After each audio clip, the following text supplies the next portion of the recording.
Get ready. 10 seconds.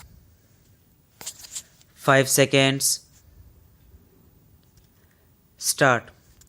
The Planning Commission, as far back as April 1962, nearly 3 years ago, emphasized the need to make a thorough investigation into this question of developing agro-industries and not merely make an investigation but also suggest various measures which should be undertaken immediately for the purpose of developing our rural industries and our rural economy based on agriculture so that the acute problem on unemployment and underemployment in our rural areas may be fairly and effectively tackled. Therefore, the Planning Commission appointed a committee called the Rural Industries Planning Committee in April 1962. It was a very high-power committee consisting of the Deputy Chairman of the Planning Commission and the Ministers of Commerce and Industry and Community Development and the members of the Planning Commission dealing with agriculture and industries.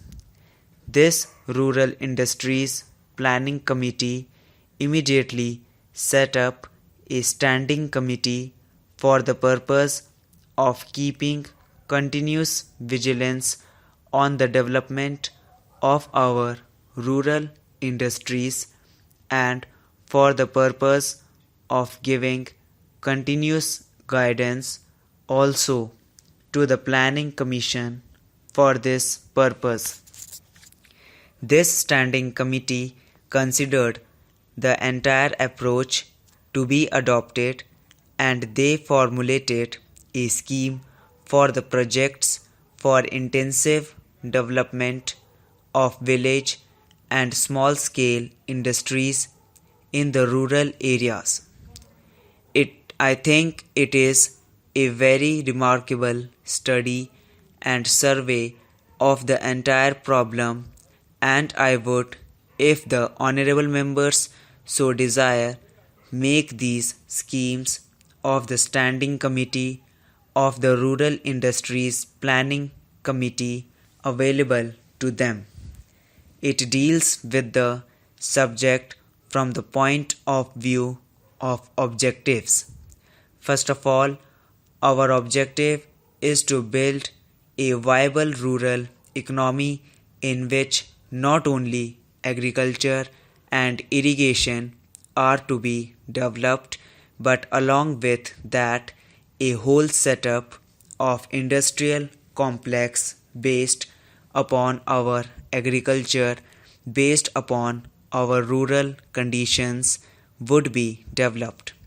And they would be not merely of the stereotyped pattern of khadi and amber charkha and so on, but of a diversified pattern for the purpose of producing a viable economy in the villages so that in vast parts of the country, even where agriculture is fairly efficient, where we have a large number of unemployed persons, agriculturists and also non-agriculturists would be given full-time employment. The whole objective is to produce this type of economy which will contribute towards solving this acute problem of unemployment.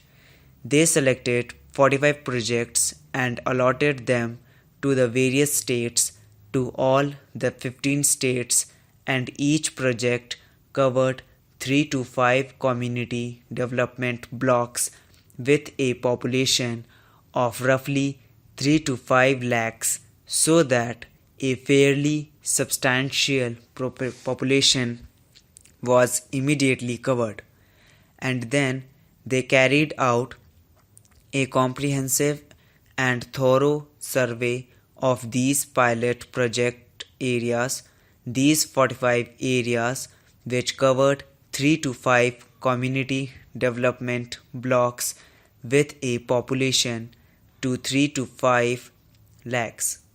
These 45 pilot project areas were selected in such a way that somewhere these areas were such where agriculture was prosperous, and yet there was a large population pressing on the soil which could not be employed either wholly or even partially.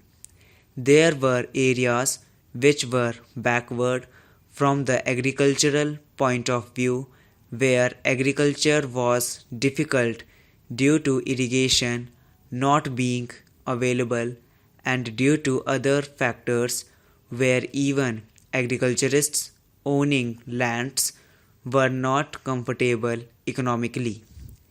There were the absolutely unfavorable areas climatically and otherwise which were backward and which had to be developed from every point of view, agriculture, industry, and everything. They also selected areas from the tribal areas and other also called backward areas. A thorough survey was undertaken of these 45 pilot project areas because it is no use trying to set up industries or even select the industries which are going to be set up in these areas unless we have a thorough survey of all the economic factors concerning each area selected. It will be appreciated immediately that each area selected will have its own problems, will have its own environments, will have its own complex of population, skilled, and everything else, which will make a particular selection necessary for that area, whereas it will be wholly inappropriate in other area. That is why a thorough survey was undertaken. I think Mr. T. N. Singh was then member of the Planning Commission when this was undertaken. They carried out a thorough survey of these areas, and the survey continued until July 1963, when we had more or less a fair idea of the problems of these 45 pilot project areas, and then formulation of the program started about the beginning of 1964 after the survey was completed, because after the facts were ascertained the programs had to be finalized, and that took further 3 to 4 months. The programs had been finalized in the beginning of 1964, and for the implementation of the programs selected for these 45 pilot areas, the Planning Commission has been providing funds.